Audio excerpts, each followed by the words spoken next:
우리가 잘 아는 베드로라는 사람이 있습니다. 이 베드로는 갈릴리 바닷가에서 늘상 해오던 일을 하며 예수를 만나 그 예수를 쫓았던 사람입니다. 예수를 쫓으면서 이 베드로는 얼마나 많은 욕심과 얼마나 많은 열정을 가지고 있었는지 모릅니다. 12명의 제자들 중에 늘 이 베드로는 제일 앞에 있어야 할 사람이었습니다. 예수가 어디를 가든 가장 예수의 곁에 자기가 있어야만 했고, 예수가 무엇을 하건 그 일이 위험하건 편하건 간에 상관없이 늘 예수의 가장 가까운 곁에 자리를 잡고 있어야 직성이 풀리는 사람이었습니다. 수천 명, 아니 수만 명의 사람들이 예수를 두텁게 에워쌌어도 그는 어떠한 몸싸움을 하든지 어떠한 노력을 하든지 간에 예수 가장 가까운 곁에 그 누구보다 가장 가까운 자리에 자기가 있어야만 했습니다.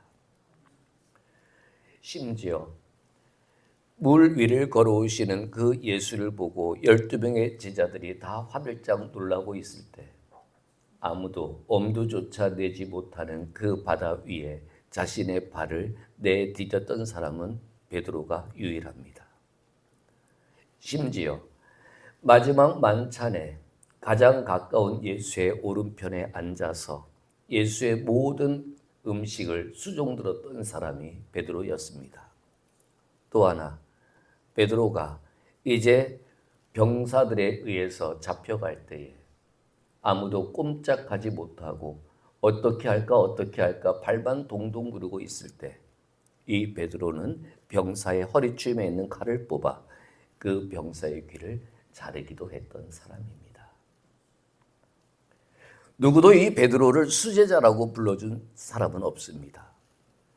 그러나 베드로는 늘 자신이 수제자라고 생각하고 살았던 사람입니다.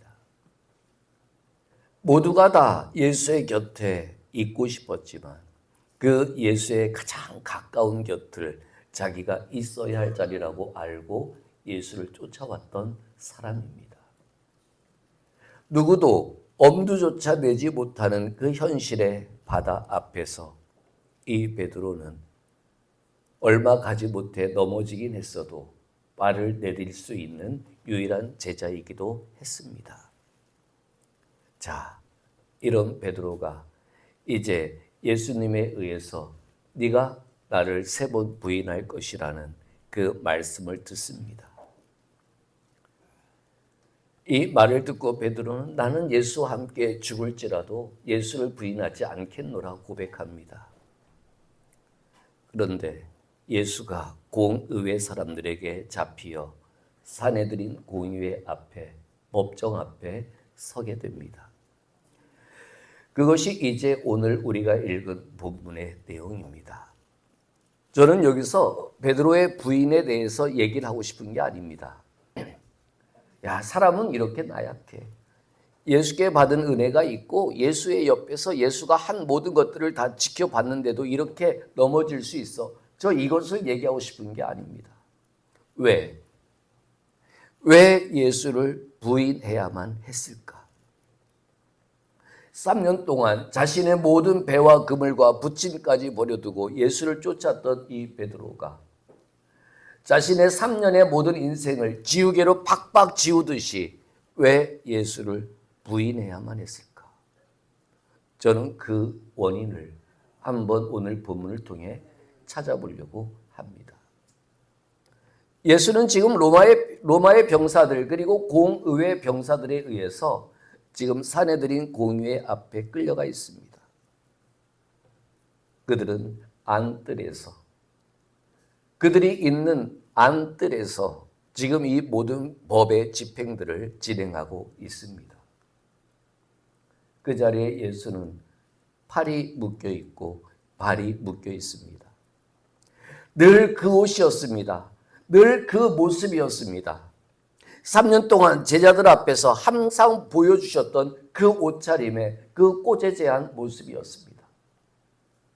그래도 그 3년의 공생애 동안은 누구도 예수의 옷이 부끄럽다고, 예수의 꼬재지 않은 모습이 더럽다고 얘기한 제자들은 한 명도 없습니다.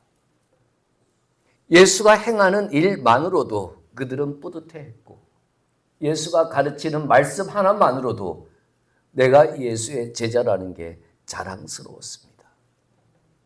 그런데 왜 오늘따라 공의회 사람들 앞에 끌려가서 손과 발이 밧줄로 묶여있는 그 예수의 모습이 왜 오늘따라 그렇게 초라해 보일까요?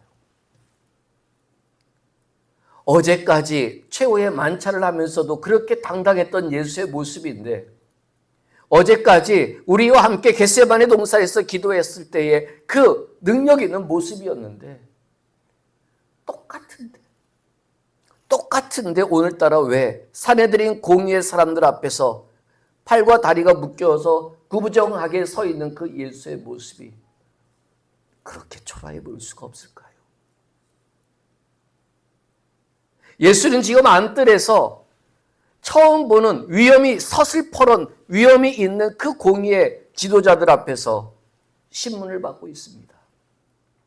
아마 베드로도 이 자리에 모여있는 사람들도 공의회의 높은 자리에 있는 사람들은 처음 보고 있었을 겁니다. 그래서 그런지 예수가 더 작게만 보입니다. 얼마 전까지 죽은 자를 살리셨고, 얼마 전까지 오병이어의 기적을 일으키셨고, 얼마 전까지 각양각색의 병든 자와 귀신 들린 자를 고쳐주신 그 능력의 주님이 이제는 왜 이렇게 초라해 보이는지 모릅니다. 그래서 오늘 우리가 읽은 69절에 보면 지금 이 베드로가 어디 있다고 나옵니까? 69절을 보면요, 베드로가 어디에 앉았더니요? 바깥들에 앉았더니요. 예수는 지금 어디 있습니까? 안뜰에 있습니다.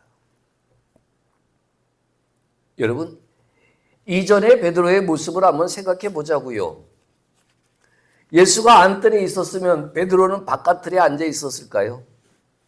아니요. 무슨 수를 써서라도 안뜰로 들어가기 위해 별별 짓을 다 했을 겁니다.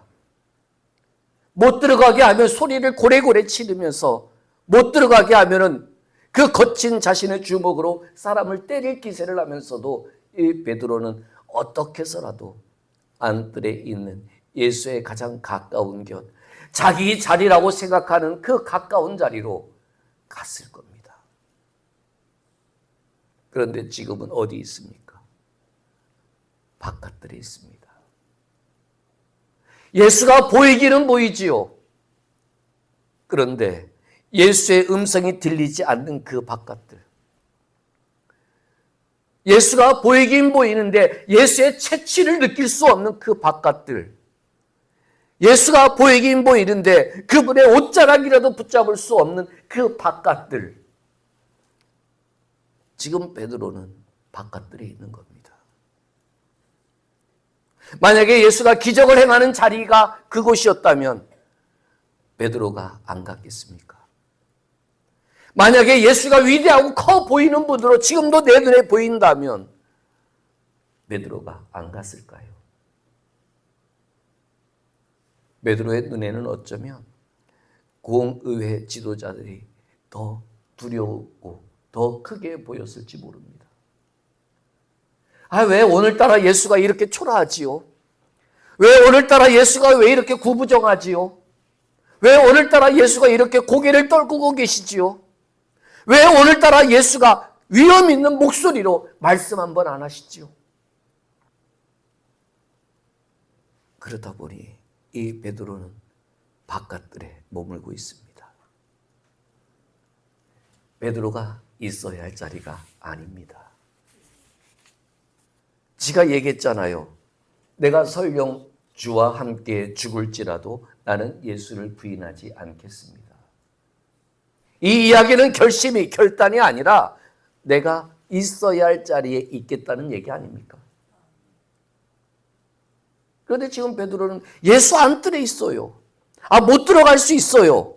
그래도 옛날 같으면 베드로는 악착같이 들어갔을 거예요. 왜? 예수가 있으니까. 그런데 오늘따라 이 베드로는 바깥들에 앉아 있어요. 발을 동동 구르고 어떻게 들어갈까 생각하는 것이 아니라 그냥 바깥들에 앉아 있어요. 야, 이것이 우리의 모습 아닙니까? 뭐가 무서워요? 사내들인 공의의 사람들 무섭지요. 감히 베드로와 같은 촌사람이 그들과 얼굴을 마주하고 말 한번 섞는 거 쉬운 일 아닐 거예요. 내가 여기서 입 한번 잘못 놀리면 예수가 죽기 전에 내가 먼저 죽을 수도 있는 위기의 상황일 수도 있어요. 그래서 예수를 등질 수는 없고 예수가 멀찍이 보이는 그 자리에라도 머물러 있는 이것도 저것도 아닌 어정쩡한 이 베드로의 모습을 69절은 바깥들에 앉았더니로 표현하고 있어요. 자, 그런데 여러분 여기서 재밌는 표현이 나옵니다. 바깥들에 앉아 있으니까 안 들리던 소리가 들려요. 누구의 소리가요? 한 여종의 소리가요. 예수와 함께 있을 땐 예수의 소리만 들렸단 말이에요. 아멘 안 하시네요. 예수가 있는 자리가 아무리 고통스럽고 아무리 힘들고 아무리 두려워도 예수가 있는 자리 바로 그 옆에 내가 있으면 예수의 소리가 들렸어요. 그런데 바깥들에 있으니까 여종의 소리가 들려요. 이 여종이요, 오늘 69절처럼 너도 갈릴리 예수와 함께 있었더라 아무리 외친들 누구 하나 신경 쓸 사람 없어요, 여러분. 여종이 외친다고 해서 그래? 하고 말지 누가 베드로 저놈 잡아라 할 사람이 누가 있어요. 별것도 아닌 소리예요. 그냥 넘길 수 있어요. 아무도 신경 안 써요. 그런데 예수의 소리가 안 들리는 자리에 있으니까 이 소리가 크게 들려요. 여러분 그렇지 않아요? 주님의 소리가 들려집니까? 아니면 사람들의 소리가 들려집니까? 내가 지금 어디에 있느냐에 따라서 어떤 소리가 더 크게 들리는가가 우리의 인생의 모습이에요. 베드로 예수를 쫓아다니며 별별 사람들의 소리 다 들었을 거예요. 사람들의 소리에 민감한 인생이었다면 아마 이 베드로 귀가 터져 죽었을지도 몰라요. 그런데 예수의 곁에 있으니까 별별 소리가 다 들려도 안 들려요. 왜요? 예수의 소리가 들리니까. 그 예수의 소리가 사람들이 뭐라 해도 안 맞으니까, 예수의 말씀이 맞으니까 견딜 수가 있었던 거지요. 그런데 지금 바깥들에 있으니까 여종의 소리가 들려요. 신경 안 써도 될 얘기가 들려요. 그래서 여러분 71절을 보십시오. 71절에 보면 이제 이 베드로가 어디로 자리를 옮깁니까? 앞문까지 나아가니. 여러분 바깥들에 있는 것도 서글픈데 더 뒤로 더 안뜰에 있는 예수와 먼 거리에 앞문까지 자리를 옮기는 거예요. 왜요? 안 들어도 될, 무시해도 될, 신경 안 써도 될 여종의 소리가 이 베드로를 두렵게 하기 때문에 그래요. 사람들의 말을 무시하자는 얘기가 아니에요. 그러나 사람들의 말은 저와 여러분들을 죽일 수 없어요. 살릴 수도 없어요. 주님의 말이 우리를 살릴 수 있는 말씀이에요. 주가 안 보이니까. 내가 있어야 할 안뜰에 예수의 자리에, 거기가 아무리 시슬 퍼렇게 두려운 자리일지라도 예수가 있는 그 자리에 내가 있어야 여종의 소리는 무시할 수 있어요. 그런데 바깥들에 있다 보니 그 소리가 자신을 두렵게 만들었고 두려움을 느끼다 보니 앞문까지 나아가요. 참 재밌지 않아요? 점점 예수와 가까워져야 할 인생인데 점점 예수와 멀어지는 인생이 되고 있어요. 그런데 여기서도 또 다른 여종이 등장해서 앞에서는 갈릴리 사람 예수와 함께 있었다라고 얘기를 하는데 71절은 뭐라고 그래요? 나사렛 예수와 함께 있었다. 여러분, 이 표현이, 두 가지의 표현이 뭘 의미하는지 아세요? 이 고발을 하고 있는 앞의 여종과 뒤의 여종은요, 예수가 누구인지를 알고 있는 사람들이에요. 갈릴리 예수라고 하는 것은 누구나 얘기할 수 있어요. 왜? 갈릴리를 중심으로 사역을 했으니까. 그런데 예수의 출신인 나사렛을 얘기한다는 것은요, 예수가 누구인지를 이미 모든 사람들은 다 알고 있었다는 얘기예요. 이 말이 두렵습니까? 너도 나사렛 예수와 함께 있었다. 이 말이 사람들 앞에서 들려지고 사람들 앞에서 공포되어진다고 해서 베드로에게 되어질 일이 뭐가 있겠어요? 공의회 사람들이 이 별 볼 일 없는 베드로를 죽이고 살리고 하는 결정을 내리겠어요? 아무 상관이 없어요. 그런데도 베드로는 두려워요. 그리고 나서 마지막 75절을 보면은요, 이 베드로는 결국 어디로 갑니까? 생각나서 밖에 나가서 심히 통곡하니라. 이제 밖으로 나가요. 이제 예수가 보이지 않는 곳으로 나가요. 안 놀라시네. 이거 다 알고 계시는 거예요? 저 이 본문 보면서 이거 자꾸 되게 기뻤는데, 제가 여기서 이 75절을 얘기하면 화가 나요. 그래, 문 밖에 나가서 통곡할 수 있어. 문 밖에 나가서 가슴을 칠 수 있고, 문 밖에 나가서 내가 왜 이랬을까 자책할 수 있어. 그럼 통곡했다면 어떻게 해야 돼요? 다시 바깥들로, 다시 안뜰로 가야지요. 그런데 밖에 나가서 심히 통곡하니라. 끝이에요. 떠나온 자리를 다시 돌아가야 통곡해야지요. 내가 있어야 할 자리로 다시 나아가야 통곡의 의미가 있는 거지요. 도대체 지금 베드로가 통곡한 것은 뭐예요? 도대체 왜 통곡한 거예요?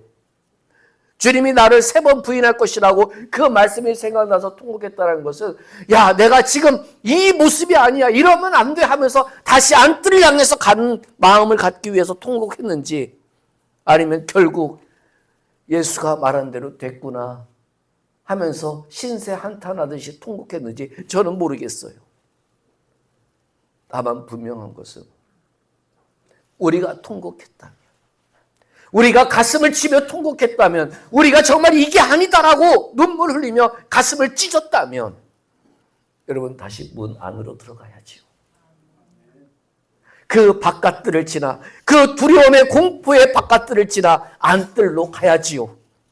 그 안뜰에서도 가장 중심에 팔과 다리가 묶여 꾸부정하게 고개를 숙인 그 지금까지 보지 못했던 그 예수의 초라한 모습이 보일지라도 그 예수께 가야지요. 이게 통곡의 의미 아니에요? 도대체 뭘 통곡했다는 건지 모르겠어요. 75절에서. 내가 왜 이럴까? 내가 왜 이렇게 했을까? 우리 전라도 사투리로 어쨌을까?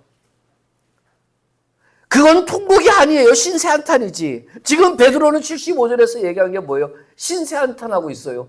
수제자라고 얘기했던 내가, 늘 예수의 옆에 있었던 내가, 늘 예수의 곁을 지켰던 내가 왜 이 모양이 이 꼴이 되었을까? 아이고 신세한탄하는 것이지.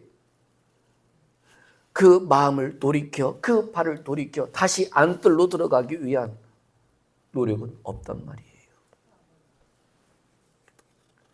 어쩌면 이 자리의 문제가 베드로가 예수를 부인할 수밖에 없게 만들었던 원인이 아니었을까, 저는 그 생각을 해봅니다. 그럼 여러분들에게 묻습니다. 여러분들은 지금 어디 계십니까? 오병이어의 기적이 있을 때 누구든지 다 예수의 옆에 있기 위해 그 앞으로 몸싸움하며 나아갔을 겁니다. 귀신이 쫓겨나가는 자리에서, 병자가 고쳐지는 자리에서, 죽은 자가 살려지는 그 자리에서 그 일을 행하신 예수 앞에 누구든지 더 가까이 가기 위해 별 노력을 다하며 몸싸움했을지 모릅니다. 그런데 지금 묶여있는 예수, 난생 처음 보는 초라해 보이는 예수, 그 공의의 사람들의 시슬퍼런 위험 앞에, 그 무게감 앞에 옴짝달짝 못할 정도로 짓눌려버린 그 자리에서는 누구도 예수께 나아가는 사람이 없습니다. 이게 우리의 모습 아닙니까? 아예 안 보면 큰일 날 것 같아서 바깥들에 머물러 발 뒤꿈치 들고 예수를 멀리서나마 보는 것으로 만족하고 있는 이 베드로의 모습이 우리의 모습 아닙니까? 날 어떻게 할 수도 없는 그 사람의 음성 앞에서, 여종의 음성 앞에서 화들짝 놀라 두려워 그 자리조차 박차고 문 앞까지 걸어가 이제 예수가 보일락 말락하는 그 자리에 있으면서 조금이라도 그래 여기라도 있는 게 어디야 생각하고 있는 우리들의 모습은 아닙니까? 또 사람의 소리에 휩쓸려 이제 문 밖으로 나가 자신의 모습이 어떠한지를 깨달았고 자신의 신세 한탄에 빠져 다시 돌아갈 생각조차 못하고 그냥 한탄하며 왜 이랬을까 하며 고개를 쭉 늘어뜨리고 자신의 처소로 돌아가고 있는 베드로의 모습은 우리의 모습이 아닐까요? 예수를 부인하기 위해 결심한 사람이 누가 있겠습니까? 예수가 보기에 좋다 나쁘다 이것을 무시하고 살아갈 만큼 대담한 사람이 누가 있겠습니까? 내가 주님을 믿는 사람인데 이 생각이 있는 우리들인데 이것을 새카맣게 읽고 그래 되는 대로 살지 뭐 이렇게 막 나가는 인생이 어디 있겠습니까? 그런데 문제는요. 내가 있어야 할 자리에 있지 아니하면 들리지 않던 소리가 들립니다. 내가 들어야 할 소리가 들리지 않는 자리에 있다면 별 영향력이 없는 그 속삭임의 한마디가 내 인생의 방향을 결정할 때도 있습니다. 베드로 부인하려고 바깥들에 있겠어요? 예수를 부인하기 위해 작정하고 앞문까지 가고 문 밖까지 나갔겠어요? 아니요. 그가 무슨 일이 있어도 어떠한 상황이라도 늘 있으려고 했던 그 예수 옆에 있었다면 베드로는 아마 예수를 부인하는 일은 없었을 거예요. 여러분, 우리는 지금 어느 자리에 있습니까? 예수는 안뜰에 계십니다. 우리는 그저 예수가 보이는 바깥들에 있으면서 보이니까 안심하는 자리를 지키고 있습니까? 아니면 문 앞에서 그래도 발 뒤꿈치 들면 보인다 야 하면서 스스로 위로하며 문 앞까지 나가고 계십니까? 아니면 이미 문 밖에 나와서 예수가 보이지 않는 곳에 있는 우리들의 모습은 아닙니까? 우리의 자리를 한번 생각해 봅시다. 지금 한국 사회, 감히 제가 말씀드리지만 한국 사회의 모든 문제는 뭘 하고 안 하고의 문제가 아니라 모두가 제 자리를 지키지 못하기 때문입니다. 가정이 무너졌다고요? 부모가 있어야 할 자리, 자녀들이 있어야 할 자리가 망가졌기 때문입니다. 학교가 무너졌다고요? 선생님이 서 있어야 할 자리, 학생들이 서 있어야 할 자리가 무너졌기 때문입니다. 경제가 무너지고 정치가 무너졌다고요? 모두가 다 경제인들이, 정치인들이 있어야 할 자리에 있지 못하기 때문입니다. 교회가 위기라고요? 여러분, 교회에서 예배드리는 예수를 믿는다는 저와 여러분들과 같은 신앙인 한 사람 한 사람들이 있어야 할 믿음의 자리를 떠났기 때문입니다. 우리 그 자리가 두려워도, 그 자리의 무게감이 어마어마해도, 행여나 내가 그 자리에 있으면 나도 어떻게 될까봐 걱정스러운 자리라도 여러분 제발 그 안뜰에 예수가 있다면, 그 예수가 포승줄에 묶여 있을지라도 그 예수가 있다면 그 자리로 갑시다. 가야 살아요. 바깥들에 문 앞에 문 밖으로 나간다고 해서 사는 것이 아니라 예수가 있는 그 안뜰로 가야 살아요. 이게 예수를 믿는 사람들이 있어야 할 자리입니다. 이 자리를 지켜야 다시 이 대한민국은 살아나는 나라가 될 수가 있습니다. 저는 오늘 본문을 통해 다시 한번 질문 드리고 말씀을 맺습니다. 지금 우리의 자리는 어디입니까? 예수와 점점 가까워지는 자리입니까? 아니면 예수와 점점 멀어지는 자리입니까? 새롭게 시작되는 이 한 주간 저와 여러분들이 차지해야 할 자리가 어디인지를 깨닫고 그 자리를 향해 통곡했을지라도 두려울지라도 다시 발걸음을 향할 수 있는 우리의 믿음이 됐으면 좋겠습니다.